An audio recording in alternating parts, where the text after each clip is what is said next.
Welcome back to Invest. I'm Guy Johnson, one of Bloomberg's television anchors, and I have the great pleasure to be joined for the next 20 minutes. We have the great pleasure to be joined over the next 20 minutes, as I should say, by Luke Ellis. Luke, of course, is the CEO of Man Group. I checked their website. According to the latest figures, and I'm sure this changes on a fairly regular basis, $135 billion under management. That number puts Man Group firmly in the upper echelons of the hedge fund world. We've come out of a bumpy September. We're into what looks like a fairly bumpy October. Volatility, you would have thought, would be the friend of the hedge fund, but let's find out. Luke, great to have you along for the next 20 minutes. I know your schedule is incredibly busy, so thank you for your time. I know you're out and about seeing clients once again. What are you telling them? So I think people are, the short-term bit with the volatility we've got, people are trying to work out, clearly the sort of growth is, it's still positive, but the first derivative of growth has rolled over and has gone negative. So growth is slowing and it's hard to work out what the right level for growth is looking forward.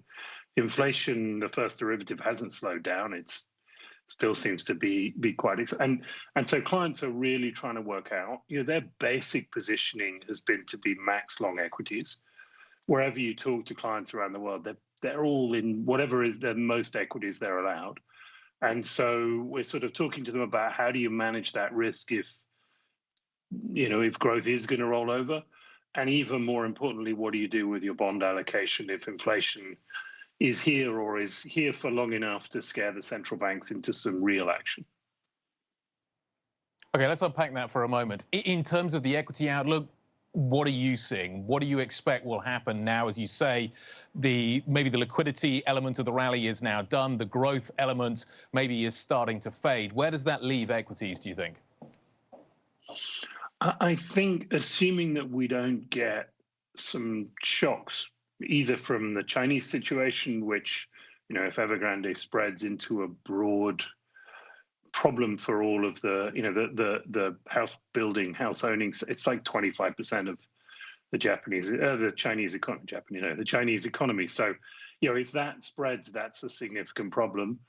Or if inflation scares the central banks into actually raising rates in the near term, that would be a problem. But otherwise, personally, I think, we're getting a bit of a shudder here, and then we will start another march quietly upwards, not at the rate we saw for the last 12 months, but sort of, if we've got reasonable growth equities, that they are in the end, Tina, they're the only alternative for most people. You say that they are the only alternative, but most people, as you say, have to have some bonds in their portfolio. Most people hate their bonds right now. What do we do about that?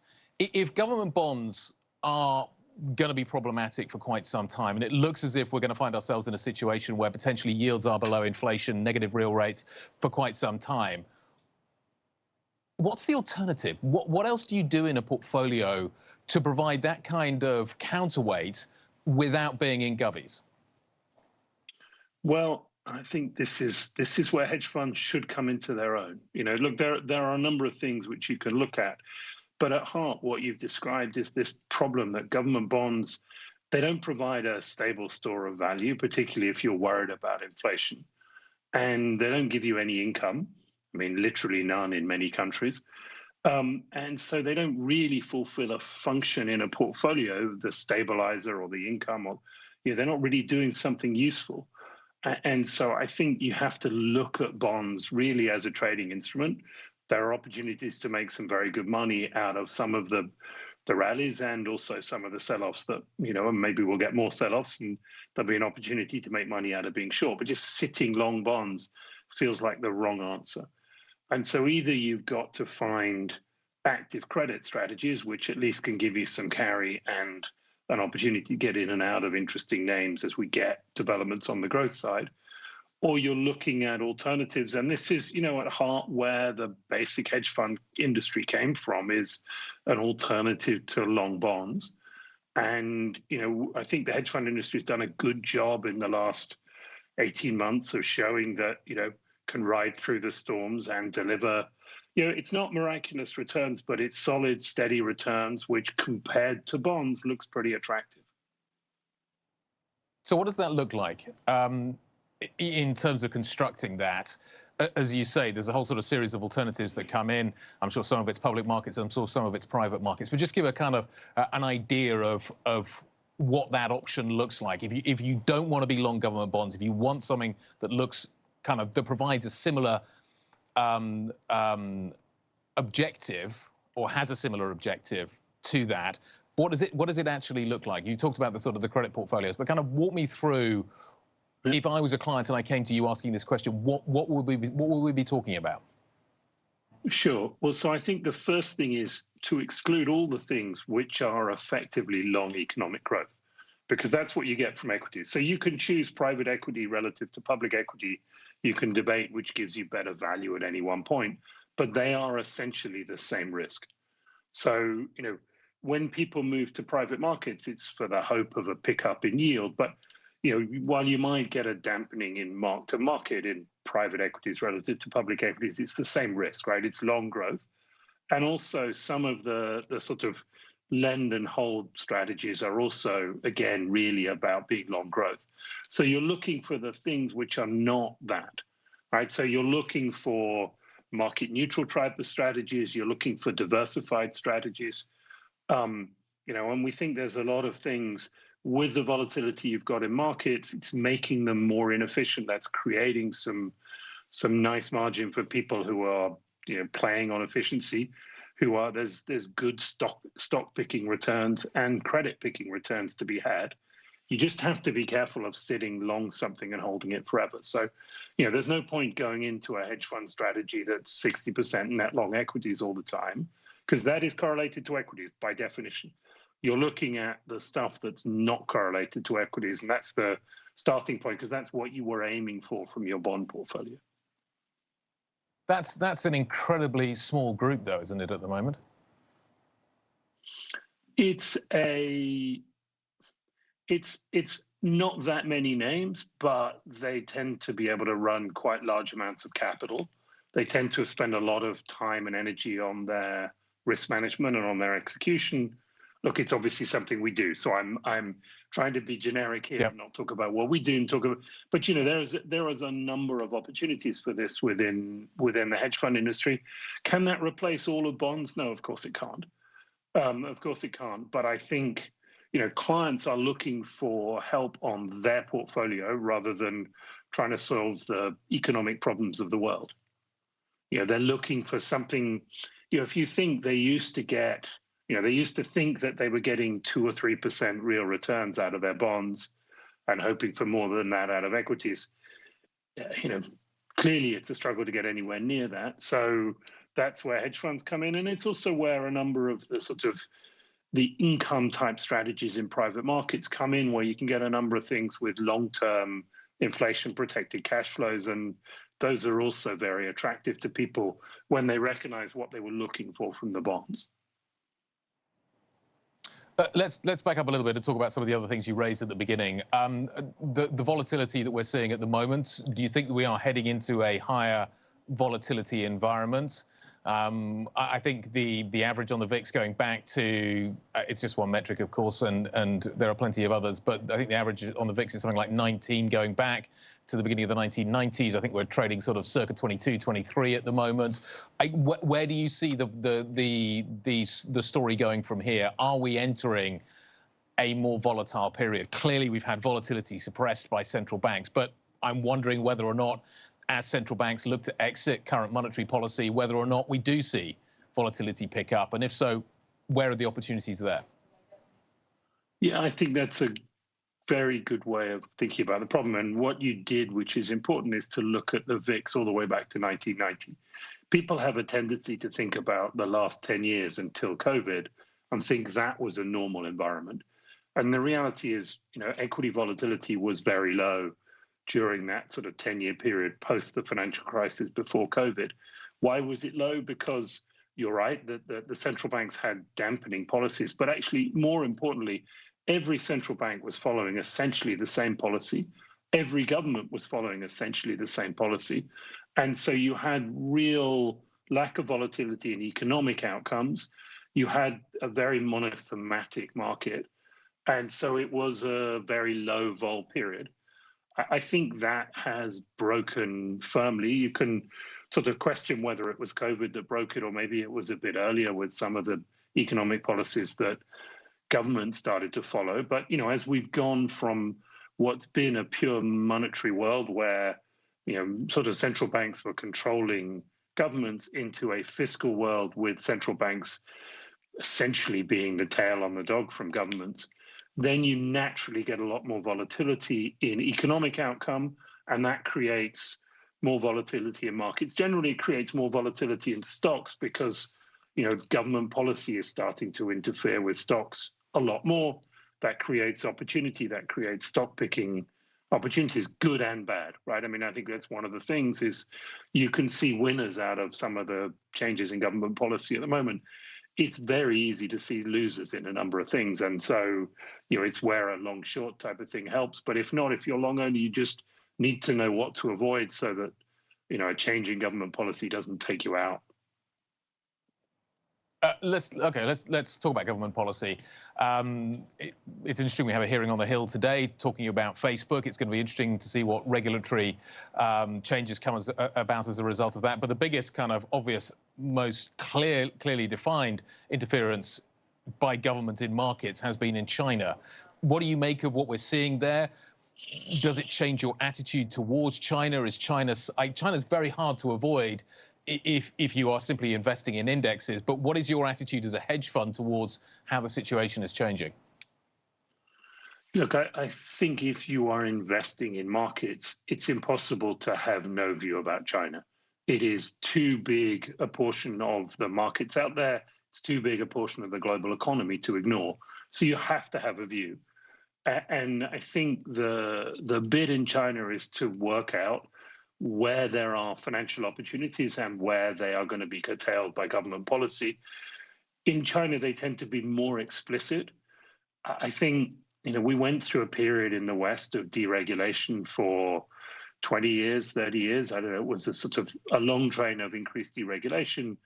Increased regulation started coming to financial markets after the financial crisis and has been coming to a lot of different sectors and more in the West. So what China is doing is quite explicit, but it's not that different than what we see in a lot of the Western markets. So I think what it means is you have to be lighter on your feet. You holding something with a 10-year view really doesn't make sense in a world where you get these interventions, where you get significant changes in policy. And so, I think what it requires you is always to have, let's put it this way, we would always say have liquidity in your positions.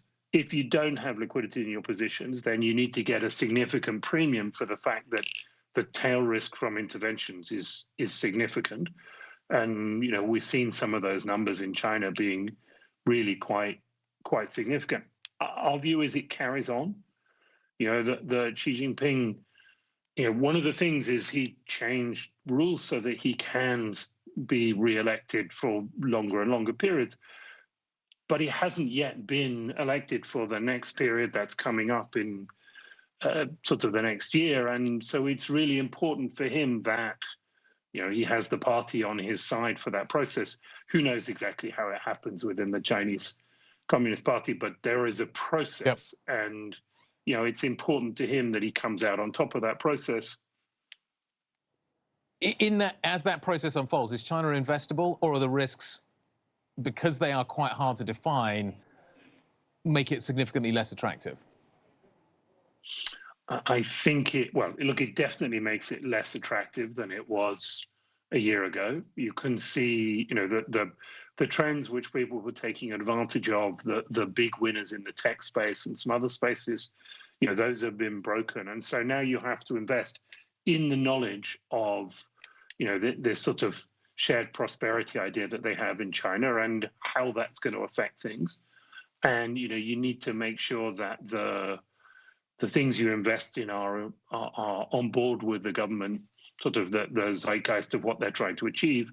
That creates some opportunities, and it definitely creates some shorts where there are many companies which the market hasn't yet worked out are really not pulling the way the government wants them to pull. Luke, you've painted a picture of needing to be nimble in a number of different asset classes, in a number of different geographies. Do you think most large funds, though, are built for this? I appreciate this is something that you would try and certainly help them with, but most super tanker sized funds move very slowly. How do you think they're going to perform in this kind of world? Yeah, I think that is very important. When you look at the large end investors, the large pension plans, even the sovereign wealth funds in the world, they tend to have very slow moving asset allocation processes.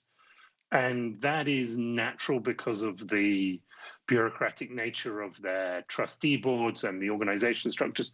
They're all slightly different, but they end up with fixed strategic asset allocation, a tactical asset allocation that allows a little bit of freedom, maybe then some sort of adjustments the CIO can make, but they're all at the margin. And the strategic asset allocation takes a long time. So we're certainly having a lot of conversations with sophisticated large plans who recognize in this world looking forward as opposed to the one looking backwards, that starts to feel uncomfortable. And they're looking for ideas of how someone can help them to manage those risks without wanting to, you're not going to take a $100 billion pension plan and suddenly swing the exposure around week to week, but you can over time make significant differences and make a significant improvement to the overall return. They all have a rebalancing process. Sorry, go on. How much?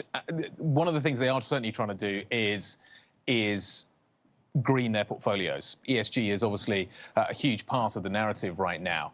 In terms of how that again fits with what you're talking about, these large funds are very slow moving, but they need to make this transition. We're moving into a world which looks a little bit more volatile, and we're still trying to understand what exactly is green and what isn't green. How much of what you are doing right now and the conversations you're having have to have that part of that conversation? Have to have, even in a world where inflation is focusing people's minds onto the energy sector, has to be part of the narrative that you're talking about? And how does a hedge fund and ESG work hand in hand? So this is, I think we've passed in the ESG front the place where most clients, you have to have ESG involved in the conversation, right? We're past the point where you could say, oh, can I talk to you about ESG? And they go, oh, that's new. Now, everybody understands this. People have different views about how it applies, right? I was talking to one public fund in the US who was talking to the CIO about how they came up with a plan, because there are local politics to deal with who, have particular views about how they should react. But at the same time, you are saving, for the long-term savings of teachers, firemen, whatever, even journalists, broadcasters. It's long-term savings. If you're saving for people for 20, 30 years, which is sort of the timeline the average pension fund is looking at, they have to think about what the world will look like when you actually pay off the savings. There's no point having a load of money if the world that you've saved into, actually the money doesn't help because you're not able to live where you want to live because the temperature changes happen so much. Yep. So clients are expecting inclusion of ESG. I think we're now moving to the next phase where they're asking, okay, what can you do with a portfolio that will actually help reduce the climate change that we're all worried about in the world, will reduce the warming in the world? And so that is, we're moving, I think, rapidly to the next stage where clients want portfolios to have a positive impact over a long-term timescale for how do I actually help fund a world that stays below 1.5 degrees of warming. Yep.